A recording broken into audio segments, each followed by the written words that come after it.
Καλώς ήρθατε στην πόλη που δεν κοιμάται. Ό,τι κι αν κάνεις δεν σε θυμάται. Αν τολμήσεις να σηκωθείς βρυχάτε, και μες στο χαμό αν χαθείς δεν λυπάται.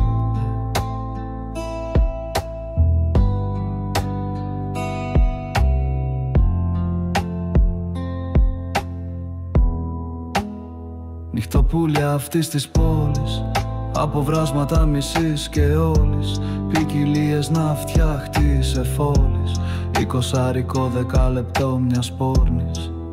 Τα στέκια πολλά και άλλα τόσα, δεν ρωτάς τι μη ξέρεις το πόσα. Κάθε γωνιά μια κόζα νόστρα, χαμηλό προφίλ αν θες τη μόστρα. Αν θες να γίνεις ή δεν είσαι σε μου, τη διακίνηση γίνεται με μηχανάκι ύφουν. Δεν παίζει σε ταινία ούτε τζάμια φήμη, τα αμάξια που σπρώχνουν είναι κυριλέ. Τσόγος, φράγκα και αυτόματα, κάθε οικογένεια μετράει πτώματα. Κάθε πορνικό δηλώματα, ρούχα με έντονα ψεύτικα χρώματα. Σήμερα η στίχη μου είναι για κλάματα, για κάθε γουνά που φέρνει σε χωράματα. Το σπίτι μας βλέπει μόνο τα χαράματα, σαν του ταχύδρομου τα γράμματα. Μπαίνουμε στο αμάξι λεωφόρο Συγκρού, Αλκατράζ, Λέντο και Τρανς παντού. Αν θες απλά να περάσεις καλά, φρόντισε μόνο να έχεις καφρά.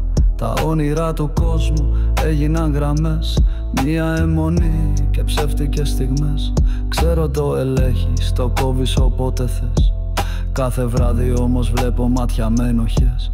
Έκανες το πατρικό σπιτικό σκηνό, τώρα γυρνάς σαν το κοπρόσκυλο. Μόνο για σήμερα, για το πόνο, αύριο στο υπόσχομαι σε ξεχρεώνω.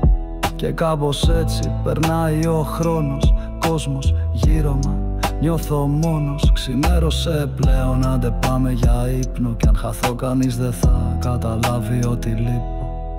Προσέχετε ρε τους εαυτούς σας και τους ανθρώπους τους δικούς σας. Μην έχετε κάτι άλλο στο νου και να αγαπάτε σαν δικό σας το παιδί του άλλου νου.